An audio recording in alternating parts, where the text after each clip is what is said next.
일본 해안에서 발견된 수중 구조물. 과연 만년 전에 실존한 인류 문명의 업적일까요?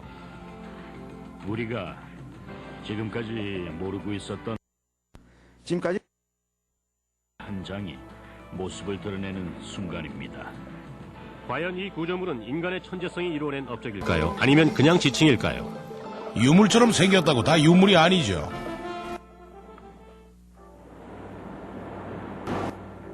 일본 서남해에 위치한 요나구니 섬의 해안은 찾아가기도 어렵지만 잠수하기는 더 힘듭니다. 하지만 중국 동쪽의 이 푸른 바다는 찾는 이들에게 자연의 신비를 실감하게 해주죠. 그러나 이 신비로운 수중 세계는 이곳의 주인임을 자처하는 일본 잠수협회 회원들 외에는 본 사람이 거의 없습니다. 1987년 스쿠버 강사인 아라타케 기아치로는 요나구니 섬에 더 많은 잠수 인구를 끌어들일 방법을 모색하고 있었죠. 전 자연의 신비에 푹 빠졌어요. 형형색색의 물고기와 바다 생물들이 매일같이 종류를 바꿔가며 나타나 제 눈을 즐겁게 했죠. 우린 이런 수중 경관을 이용해 관광객을 유치하려고 잠수 지점을 물색 중이었습니다. 아라타케는 이곳 바다에 많이 출몰하는 귀상어의 본거지를 찾아 나섰습니다. 그는 잠수부들에게 이 특이한 생물체를 가까이서 보여준다면 한몫 단단히 잡을 수 있을 거라고 믿었죠. 하지만 아라타케가 발견한 건 그보다 훨씬 더 특이하고 대단한 것이었습니다. 꿈에서도 보지 못했던 장면이었죠. 처음 그 모습을 본 순간 온몸에 소름이 돋으면서 기분이 이상했어요. 이런 게 왜 바닷속에 있는지 궁금했죠. 그 거대한 돌덩이를 본 순간 고대의식이 열린 현장이 연상됐다고 합니다. 바닷속에서 그 바위들을 처음 본 순간 이건 틀림없이 유적이라고 생각했어요. 그래서 그 지점의 이름을 이세키 포인트, 즉 유적지라고 지었죠. 이세키 포인트는 수심 24m 깊이에 위치한 지점으로 요나구니 섬과의 거리는 500m도 채 안 됩니다. 일본 최남단 류큐 열도 중 하나인 요나구니는 지도상으로는 일본의 서쪽 끝을 장식하는 한 점이죠. 대만과는 겨우 100km 거리입니다. 섬의 크기는 길이 6km, 폭 2km로 차를 타고 섬둘레를 한 바퀴 도는데 40분도 채 안 걸립니다. 크기로 따지면 이렇게 보잘것없는 섬이지만 아라타케는 자신이 발견한 유적의 역사적 중요성이 크기에서 모자란 점을 보상해 줄 거라고 믿었습니다. 처음 그 물체를 봤을 때 이건 틀림없이 피라미드라고 생각했어요. 이집트에 온 것 같은 착각이 들 정도였죠. 그렇게 조그만 섬연 안에 그토록 거대한 구조물이 있다니 정말 신기한 일이에요. 기무라 마사아키는 일본 오키나와에 있는 류큐 대학의 자연과학대 교수입니다. 1992년 그는 학자로서는 최초로 이 수중 유적을 관찰하고 측정했습니다. 측정 결과 본체의 길이는 150m도 넘었습니다. 축구 경기장 2개를 합친 길이로 8층 건물보다 더 높았죠. 기무라 교수팀에게 이번 연구는 단순히 암석 채취 이상의 작업이었습니다. 연구 결과 그 석탑은 기계로 만든 게 아니라 수공품인 것으로 판명됐습니다. 그러나 일본어로 발표된 기무라 교수의 연구 논문은 일본 학회 내에서만 회자되었을 뿐 서방에는 알려지지 않았죠. 그러던 중 인터넷을 떠돌던 사진들이 서구 잠수부들의 눈길을 끌었습니다. 그 중에는 부부 잠수팀인 게리와 세실리아 해그랜드 부부도 있었죠. 이들은 수중 촬영 전문가들로 전 세계에 걸친 촬영 횟수가 9,000번도 넘습니다. 수중 석탑 앞에 서 있으려니 무슨 공상과학 영화 속에 들어온 기분이었어요. 아주 거대한 도시의 곳곳을 날아다니는 것 같았죠. 그리고 보트로 돌아온 뒤에도 그 모습을 말로 표현할 수가 없었어요. 이세키 포인트는 잠수부들에겐 마치 마법에 걸린 것처럼 신비로운 곳입니다. 기상이 나쁘고 물살이 거셀 땐 죽느냐 사느냐의 기로에 놓이기도 하지만 파도가 적당히 누그러지면 저만치 물러서서 수중 석탑을 바라보며 누가 또 왜 이것을 창조했는지 상상의 나래를 마음껏 펼칠 수 있죠. 제가 보기엔 틀림없이 인간이 만든 거예요. 이런 것이 저절로 생겨났을 리가 없어요. 그건 절대 불가능합니다. 이 부부가 찍은 사진은 이집트 스핑크스의 연대 추정 작업을 주도한 보스턴 대학의 지질학자 로버트 시오크 박사의 눈에도 띄었습니다. 저는 별별 소문을 다 듣습니다. 대부분 엄청난 것이 발견됐는데 알고 보니 별것 아니더라는 식이죠. 처음엔 이번 일도 그런거려니 하고 무시하던 차에 사진을 보게 됐어요. 정말 눈을 뗄 수 없을 정도로 굉장한 사진이었죠. 그레이엄 핸콕 역시 수중 유적을 찍은 사진에 매료됐습니다. 이코노미스트지 기자였던 핸콕은 지구상의 고대 구조물에 대한 시리즈물을 썼죠. 핸콕은 수중 유적을 직접 확인하기 위해 즉시 유적지행 스쿠버 다이빙 코스를 신청했습니다. 요나군이 수중 유적의 본체를 처음 본 순간 그 모습에 완전히 압도당했습니다. 머릿속이 멍해졌죠. 군더더기 없이 간결한 모양에 정확한 각도하며 날카로운 모서리까지 거대한 바닷속 석조 구조물의 설계와 구조, 그러니까 기둥 하나, 발판 하나까지 자세히 살펴보고 있으려니 가슴이 벅차오르면서 호기심이 파도처럼 밀려들었죠. 그 당시 제가 받은 느낌을 말로 표현한다면 대성전이나 이집트의 피라미드 속으로 걸어 들어가는 것 같았습니다. 그는 1997년을 시작으로 요나구니 섬 앞바다를 150번도 더 찾았습니다. 그 결과 석탄 말고도 많은 것을 발굴해냈죠. 우리는 아주 괴상한 모양의 독특하고 희귀한 구조물들을 찾아냈습니다. 그런 것들이 요나구니 섬 남쪽 해안에 5km에 걸쳐서 놓여 있는 건 자연 현상으로는 도저히 설명이 안 됩니다. 모두 물속에 잠긴 걸로 봐서는 거의 같은 시기에 제작된 것 같습니다. 솔직히 말해서 대규모 종교의식이 행해진 장소 같았습니다. 하지만 이 유적이 수중에 있다는 사실 때문에 우리는 엄청나게 난해한 과학적 의문에 봉착하게 됩니다. 만약 이 유적이 정말 인간이 만든 거라면 그건 언젠가 이 석탑이 물 위에 있을 때 일어난 일일 텐데요. 김우라 교수의 추측에 따르면 이 구조물은 빙하기 시대의 유적일 거라고 합니다. 그때는 전 세계의 해수가 북반구 빙원에 묶여 있어 바다의 수위가 지금보다 훨씬 낮았으니까요. 그 말은 곧 요나구니 유적이 기원전 약 8,000년까지는 바다 위에 있었다는 얘기입니다. 이집트의 피라미드보다 5,000년도 더 전의 일이죠. 이 유적의 역사는 10,000년 이상으로 지구상에서 가장 오래된 구조물이라 할 수 있습니다. 그러나 빙하기까지 거슬러 올라가는 건 현대 고고학계가 세워놓은 지구의 역사와 정면으로 대치됩니다. 이 정도로 거대한 규모의 구조물을 제작하려면 사회적 차원의 구성과 설계가 필요한데 역사학자들은 아직 10,000년 전에 그런 일이 가능했다는 사실을 받아들일 준비가 안 돼 있어요. 따라서 이 구조물이 인간의 작품이라는 것이 증명되고 10,000년 전 유적이라는 사실이 밝혀진다면 역사를 통째로 뜯어고쳐야 할 판입니다. 지금까지 일본 동서부 해안의 섬에는 고대 문명이 없었다고 알려져 있는데 만약 10,000년 역사의 문명이 존재했다면 그건 정말 놀라운 일이죠. 엄청난 사건이라 할 수 있습니다.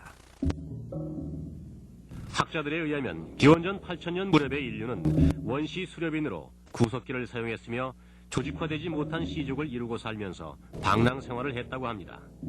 당연히 요나구니 유적을 제작할 만한 사회도 존재하지 않았겠죠. 우리가 알고 있는 고대 문명은 대개 기원전 3,000년경 메소포타미아와 이집트 지방에서 발생한 문명을 말하는 겁니다. 존 안소니 웨스트는 초기 인류의 구조물에 대한 책을 많이 썼는데요. 핸콕과 마찬가지로 그도 이 지구상에는 빙하기 고도 문명의 존재를 입증해줄 증거가 많다고 믿고 있습니다. 많은 문화권에서 입으로 전해 내려오는 수천 년 역사들이죠. 대홍수로 인해 사라진 문명을 언급하는 고대 전설이 많다는 사실을 주목해야만 합니다. 그러나 요나구니 유적에는 고대 신화를 지지해줄 명백한 증거가 없었습니다. 고대 문명이 발생한 기원전 3000년 무렵의 거석 구조물이나 건물도 없는데 그보다 훨씬 전인 기원전 8000년의 유물이라면 그야말로 대서특필감이죠. 계속해서 베일에 쌓인 일본의 해저 피라미드와 섬뜩할 정도로 흡사한 세계 곳곳의 피라미드와 사원, 성전들을 둘러보겠습니다. 우리가 믿고 싶어하는 시기보다 훨씬 이전부터 고대인들이 서로 영속적인 관계를 유지해왔다는 증거가 엄청나게 많습니다.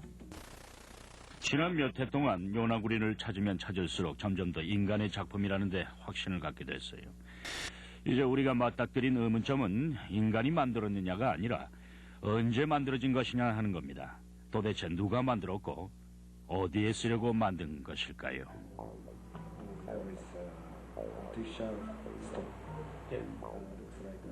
김우라 교수는 요나구니 유적의 제작 시기는 아무리 당겨봐도 기원전 8000년 무렵이라고 믿고 있습니다.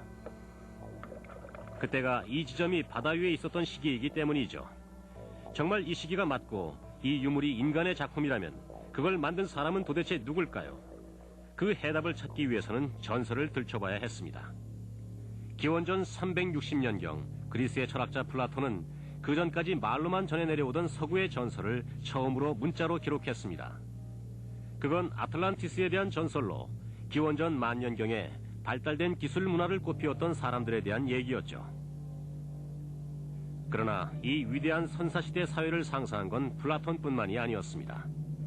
아틀란티스 같은 전설은 대륙마다 다 있죠. 아시아와 남태평양 역시 고대 설화가 많은데 그 내용이 하나같이 너무나 흡사합니다. 이렇게 머나먼 과거에 대해 비슷한 얘기들이 있다는 건 그런 문명이 실제로 존재했을 가능성을 암시하는 걸지도 모릅니다.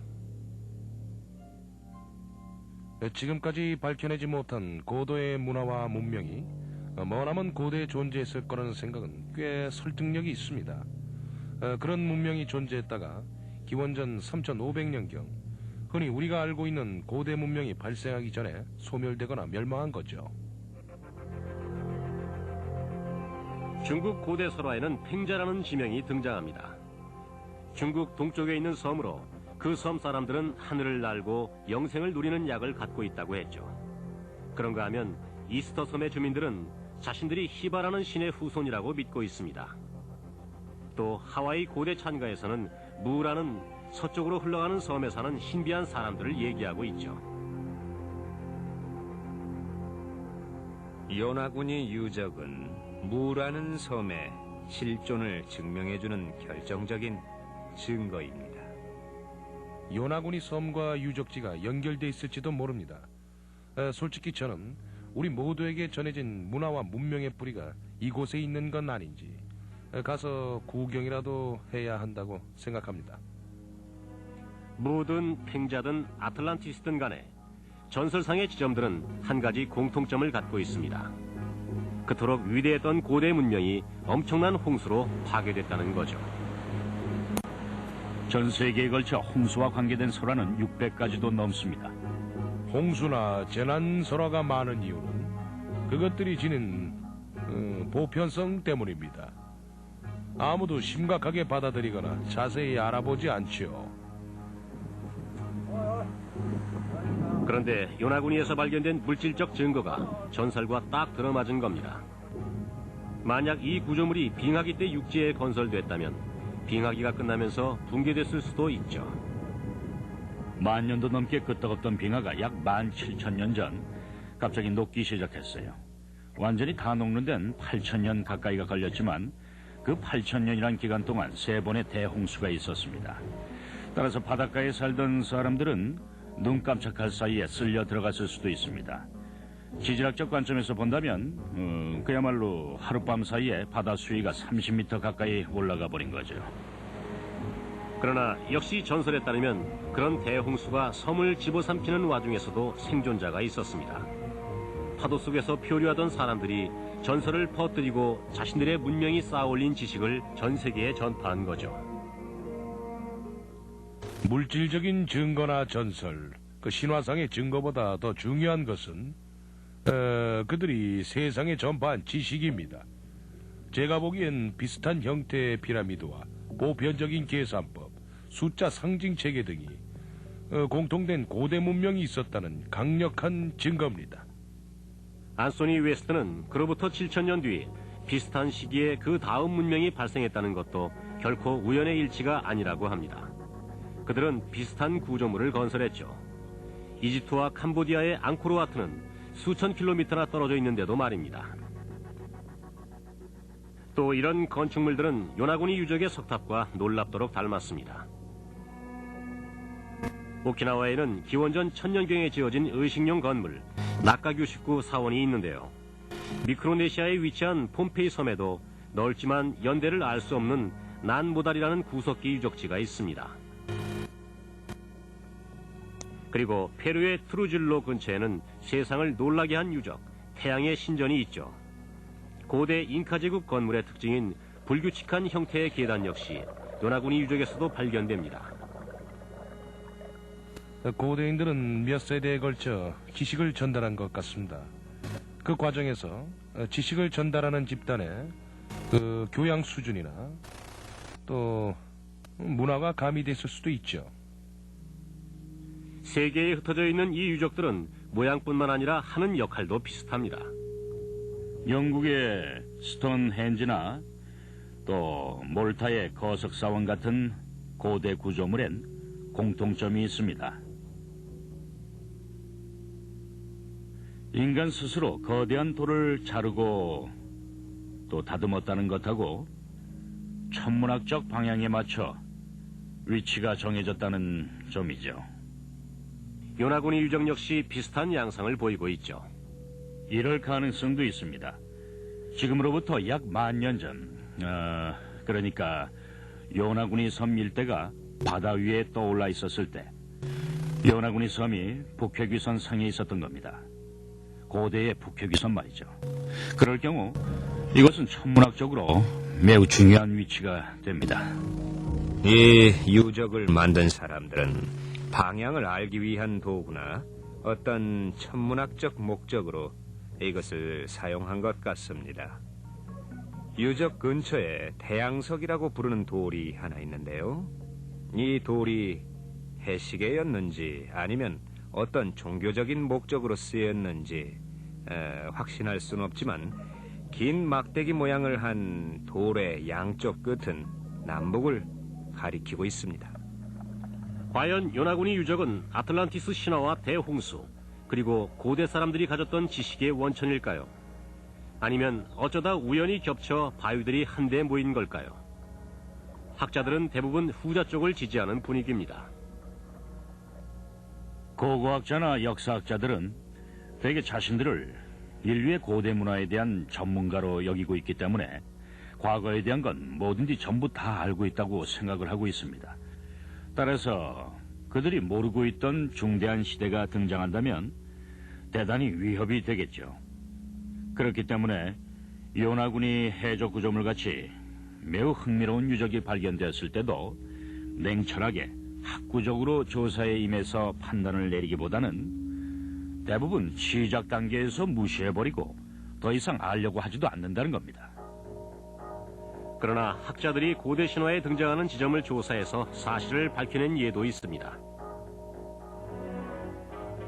1870년 독일의 고고학자인 하이니 슐리만은 터키 히살릭 주변 유적을 발굴해 신화상의 도시인 트로이의 실존을 입증했습니다.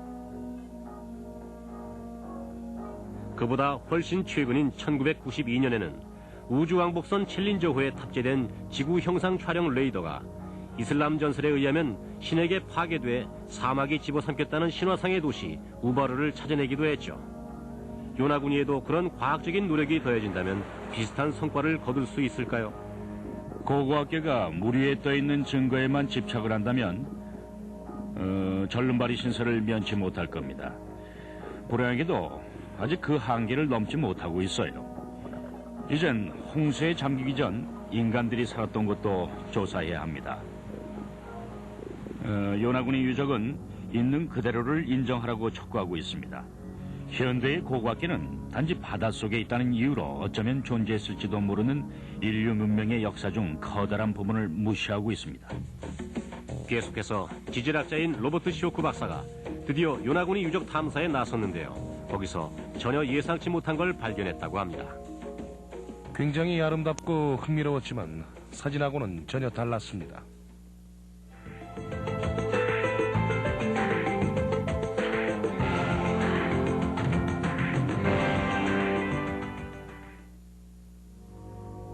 사실 전설상의 고대 문명과의 연관성을 주장하는 수중 유적은 요나구니가 처음이 아닙니다.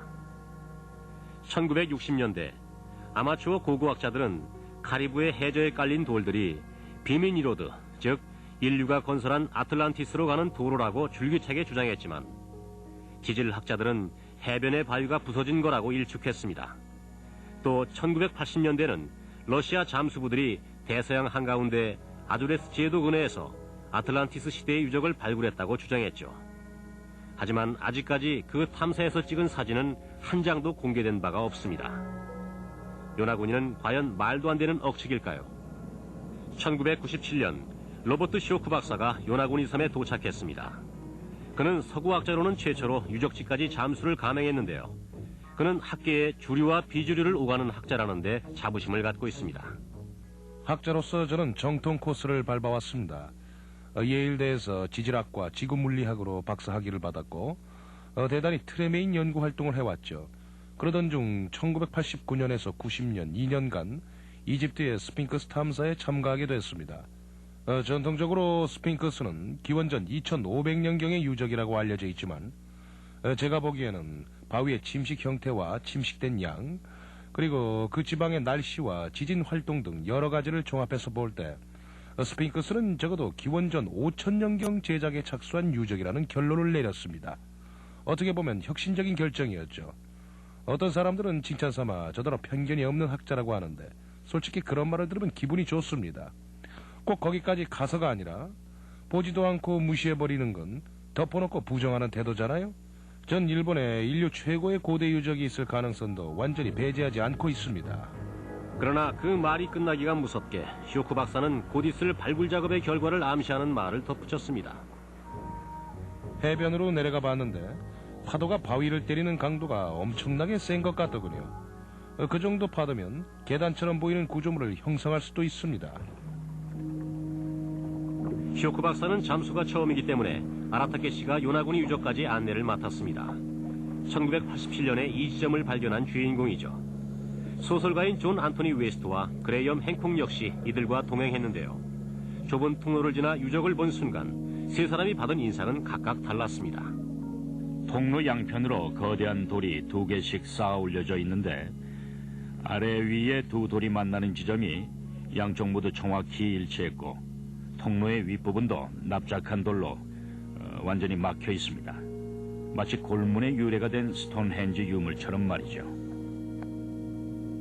제가 보기엔 자연스럽게 굴러떨어진 바위 같았어요. 때로는 단단한 남석이 무른 남석 위로 떨어져 무른 남석에 금이 가면서 마치 벽돌담 같은 형태가 만들어지기도 하거든요. 통로를 지나서 처음 대하는 유물은 어마어마하게 큰 암석인데요. 마치 쌍둥이 빌딩 2개가 겹친 것 같죠. 이 바위는 이곳이 유적지임을 알려주는 증거입니다. 이렇게 벽돌처럼 매끈하게 다듬어진 거대한 바위 2개를 이 밑바닥까지 끌고 내려와서 불과 10cm 간격으로 나란히 세워둔다는 게 도저히 자연의 힘이라고는 상상이 안 되는군요. 자연스럽게 형성된 수직 금들이 많은 것을 보면서 이 아름다운 구조물이 사실은 지극히 평범한 암석들로 자연의 침식작용을 겪으면서 이런 형태를 이루게 됐다는 걸 깨달았습니다. 시오크 박사는 석탑에서도 그와 같은 침식작용의 증거를 발견했습니다. 해저나 해저에 깔린 돌들 역시 납작하고 평평하게 깎여 있었고 수직으로 반듯하게 금이가 있었죠. 이런 식으로 풍화와 침식이 이루어지면 잘 깎인 계단 모양이 형성됩니다. 보기엔 완벽하게 수직 수평으로 깎아낸 것 같지만 모서리만 돌면 즉시 알 수 있습니다. 그건 인간이 깎아낸 게 아니라 큰 바위들이 계속 굴러떨어져 부딪히면서 아래쪽 암석에 튀어나온 부분이 떨어져 나가서 이렇게 독특한 형태가 만들어지는 거죠. 반면 김우라 교수는 침식이론의 의문을 제기합니다. 탑 밑바닥에는 바위가 전혀 없습니다. 만약 자연의 풍화작용이 원인이라면 탑에서 떨어져 나간 돌들이 바닥에 널려 있는 게 정상일 텐데 말입니다. 연화군이 탑이 위치한 지점은 조류가 워낙 강해서 큰 바위를 부서뜨려 가루로 만든 다음 깨끗이 쓸어버릴 정도입니다. 자연은 위대한 형상을 많이 만들어냅니다. 그걸 인간의 작품이라고 할 수는 없는 거죠.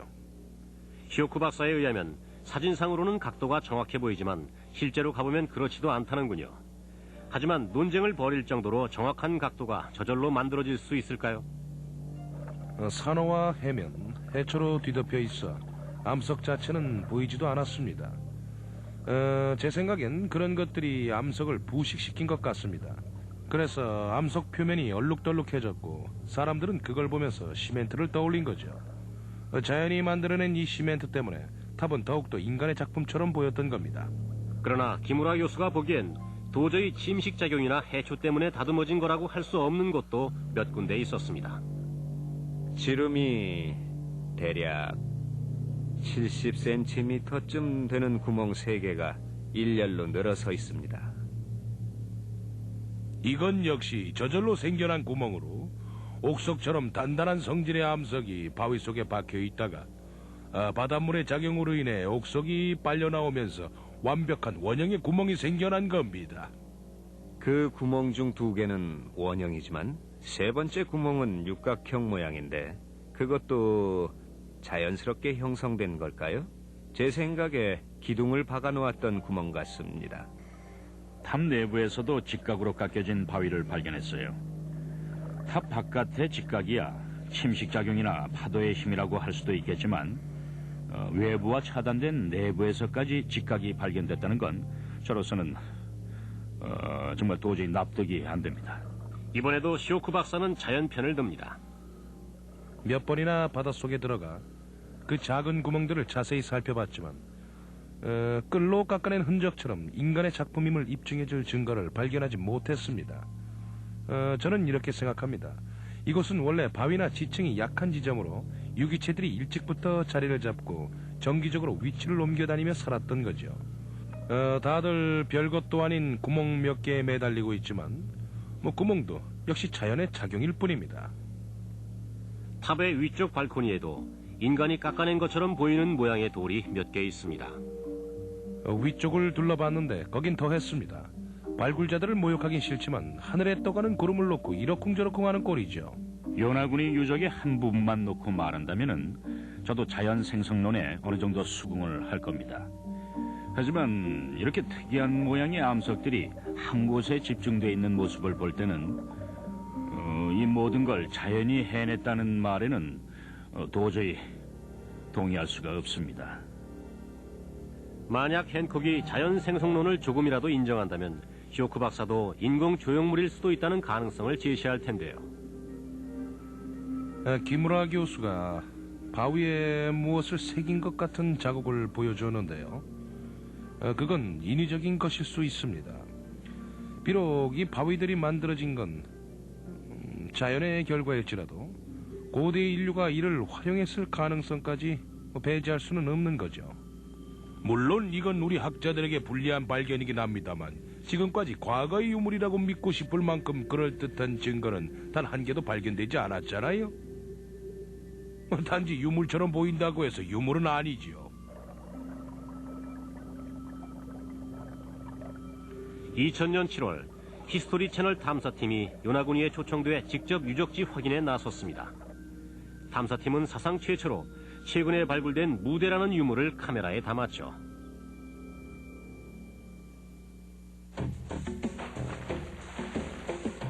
계속해서 요나구니 탐사에서 얻은 독특한 장면들과 새로 발굴된 유물들을 공개합니다.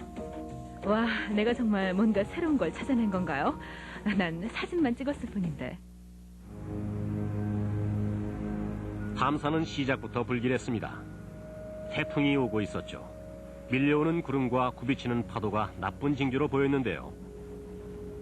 탐사팀엔 아라타케를 포함한 3명의 일본인 잠수부와 요나군이 전문가인 게리와 세실리아 해그랜드 부부를 포함한 3명의 수중 카메라맨이 있었습니다. 기상 상태가 너무 나빴습니다. 태풍이 오고 있었지만 다들 한자리에 모였을 때 가능한 한 잠수를 강행하고 싶었죠. 그래서 높은 파도에도 사람들을 데리고 나갔습니다.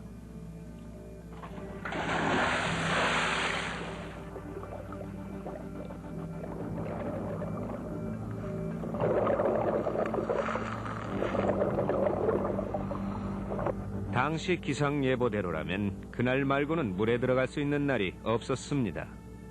보트를 타고 그 지점에 가까이 갈수록 도저히 잠수를 할 수 없을 거라는 생각이 들었습니다. 마침내 물속에 뛰어들었는데 조류가 너무 강했어요. 상상도 못할 만큼 강한 물살이었죠. 경험상 이곳은 조류가 좋은 곳인데 그날은 전혀 달랐어요. 유물의 본체 위에서 입수한 제작팀은 본 방송 중에 공개된 많은 수중 장면들을 촬영하는 데 성공했습니다. 그때 조류가 6노트 정도였는데 그 정도면 엄청난 속도로 물살을 거슬러 헤엄치는 건 꿈도 못 꿉니다. 잠수 인생 20년 동안 그렇게 극한 상황은 처음이었어요. 그 와중에서도 요나구니가 처음인 카메라맨 탐 홀드는 유물의 신비한 아름다움에 넋을 잃었습니다. 언제인지는 알 수 없지만 이곳에서 인간의 숨결이 느껴졌습니다. 기상이 더 악화되자 아라타케는 대원들에게 물 위로 올라가라는 신호를 보냈습니다. 해변으로 돌아오는 길은 침울했죠. 새로 발견한 무대 부분을 찍는 일은 다음 잠수 때로 미뤄야 했습니다. 다음 날 아침 게리 해그랜드는 철학적인 말을 했죠. 수중 유적지 탐사는 항상 주사위를 굴리는 것과 같습니다. 일종의 도박이죠. 뭔가를 얻을 때도 있고 차라리 다른 곳에 있었으면 할 때도 있습니다. 어제 저는 도망치고 싶은 생각밖엔 없었어요. 그러나 이튿날 오후 작은 기적이 일어났습니다. 태풍이 갑자기 핵물을 바꿔 하늘과 바다가 거짓말처럼 고요해졌죠. 아라타케는 이렇게 된 데는 이유가 있다고 생각합니다. 유물에 대한 여러분의 자세 때문입니다. 다들 경건하게 대한 걸 신이 알아차리신 거죠. 잠수 지점에 다다른 순간 대원들은 처음으로 일본 서남쪽 끝단의 독특한 해안선을 선명히 보게 됐습니다. 남쪽 끝에 발코니처럼 튀어나온 바위는 해저 유물과 조금 비슷해 보였죠. 하지만 제일 눈에 띄는 건 바로 눈앞에 솟아있는 30m 높이의 바위였습니다. 이스터섬의 모아이를 연상시켰죠. 보는 이들의 의견 역시 자연 생성론과 인류의 유적으로 양분됐습니다. 이번엔 조리도 2노트가 채 안 됐고 바다는 선명하고 맑은 파란색이었습니다. 해가 나오고 바다가 잠잠해져서 전경이 기가 막혔어요. 카메라맨에겐 정말 꿈 같은 날씨였죠. 카메라를 들고 고요한 바다 한가운데 서 있는 것, 그게 바로 제 꿈이었으니까요. 온몸에 전율을 느꼈죠. 아라타케는 탐사팀을 이끌고 유물 본체에서 500m쯤 떨어진 지점에 입수했습니다. 잠수부들이 다가가자 커다랗고 납작한 모양의 바위가 모습을 드러냈습니다. 무대라고 불리는 구조물이죠. 무대를 본 순간 숨이 막히는 것 같았습니다. 수천 수만 년 전 여기 어딘가에 인간이 있었다는 느낌을 받았거든요. 재단이었을 수도 있고 무대였을 수도 있죠. 모르겠습니다. 왕좌였을 수도 있겠죠. 어쨌든 아주 오래전 인간의 손길이 닿았던 걸 느낄 수 있었습니다. 아라타케 씨 뒤에서 제가 바짝 붙어서 가고 있었는데요. 그가 괴상하게 생긴 물체를 가리키더니 자기 눈을 그리고는 바위에 깎여나간 부분을 가리키는 겁니다. 이리 와서 이것 좀 보라고 하는 것 같아서 제가 카메라를 들고 가까이 간 순간 깨달았어요. 그 사람은 그걸 눈이라고 말하고 있던 겁니다.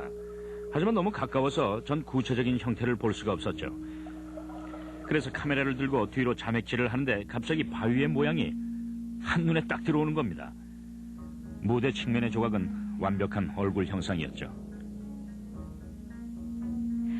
전 이게 인간의 작품이라고 확신합니다. 우연히 이런 게 생긴다는 건 절대로 불가능합니다.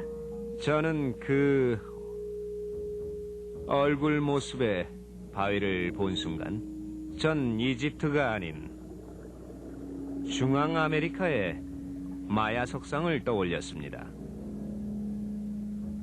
그런데 측면을 따라가면서 거대한 모양이 또 하나 나타났죠. 얼굴 뒤쪽으로 머리 장식이나 새 날개 같은 모양이 조각된 것 같았어요. 그때까지 한 번도 못 들어본 거라서 전 굉장히 흥분했죠. 그럼 내가 이걸 처음으로 발견한 거야? 하고 말이에요. 그날 그리고 그 다음 날까지 탐사팀은 무대 주변을 샅샅이 둘러봤습니다. 크기도 쟀죠. 무대의 넓이는 가로 세로 각각 21m였습니다. 무대 언저리에 일부러 올려놓은 것 같은 돌도 처음으로 카메라에 담았습니다. 또 아라타케가 거북상이라고 주장하는 암석도 발굴했죠.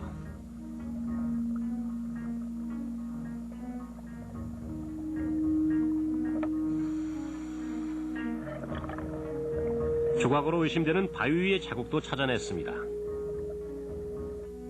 연구가 필요합니다. 알려진 것 외에도 많은 것들이 있어요. 전 이 유물들로 인해 역사를 새로 쓰게 될 거라고 믿습니다. 탐사를 하는 동안 마치 딴 세상에 와 있는 것 같았습니다. 이번 작업은 저의 촬영 활동 중에서 가장 놀라운 경험으로 남을 것 같아요. 계속해서 아라타케가 마지막으로 공개하는 요나구니 해변의 놀라운 비밀을 소개해드립니다. 부자들은 이렇게 아름다운 무덤을 짓는데 시간을 몇 년씩이나 들이곤 했죠. 운이 좋았던 덕분에 지금까지 전 세계를 돌아다니면서 아름다운 풍경도 많이 보고 또 잠수도 많이 했지만 이번 일은 절대 못 잊을 겁니다. 부디 우리가 많은 관심을 불러일으켜서 수수께끼가 풀렸으면 좋겠어요.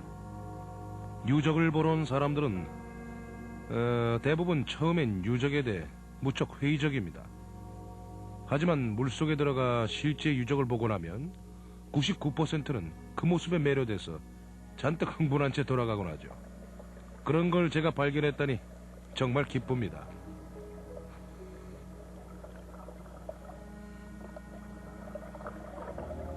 장장 사흘간의 탐사 일정을 마친 제작진은 선상에 올라 해변으로 돌아왔습니다. 물속에서 찍어온 장면들을 아라타케와 함께 보고 요나군이 무대에서 새로 찾아낸 장면들을 보면서 흥분에 휩싸였죠.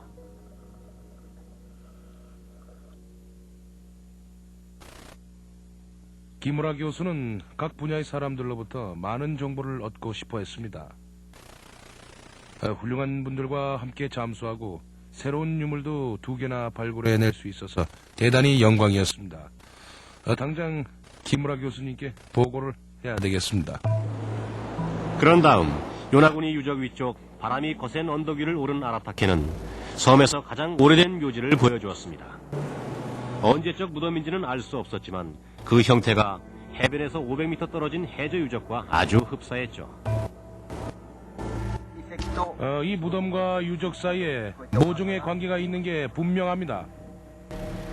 요나구니 섬의 무덤 중에는 전통 오키나와 무덤 형식을 벗어나는 것들이 있습니다.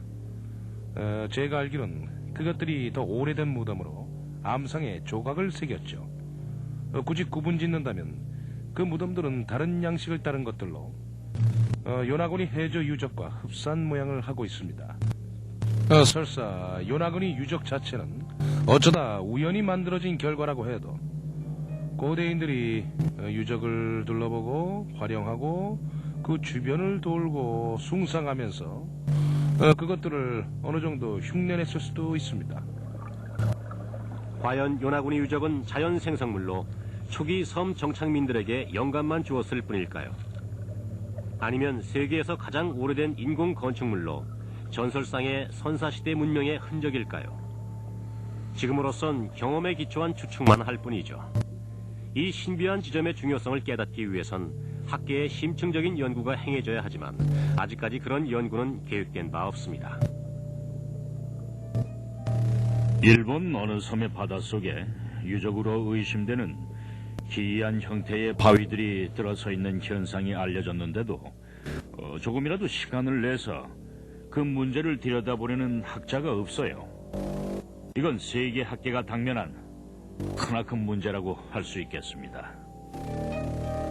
일본 내에서는 바닷속에 뛰어들어 유적지를 직접 살펴볼 만한 고고학자가 몇 명 안 됩니다.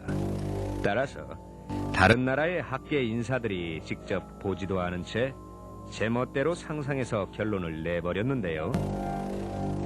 직접 와서 우리와 함께 잠수하고 가설을 세워본다면 장담하건대 요나구니에 대한 제 이론에 긍정적인 반응을 보일 거라고 생각합니다. 전 자신 있습니다. 시간이 지나면 이번 발굴의 중요성과 위대함이 저절로 밝혀질 테지만 전 확신합니다. 시간이 흐르고 점점 더 많은 것들이 발견되면 이 유물을 비롯한 요나구니 섬의 다른 구조물들이 세계 역사에 대한 우리의 인식을 바꿔놓을 겁니다. 어느 날 갑자기 아라타케 씨나 기무라 교수가 그림이나 조각 등 누가 보더라도 인간의 작품임을 부정할 수 없는 그런 확실한 증거를 요나구니 유물에서 발견한다면 그땐 저도 진심으로 기뻐할 겁니다. 저는 그들에게 박수를 칠 것이고 유물을 보기 위해 누구보다 먼저 일본행 비행기에 올라탈 것입니다.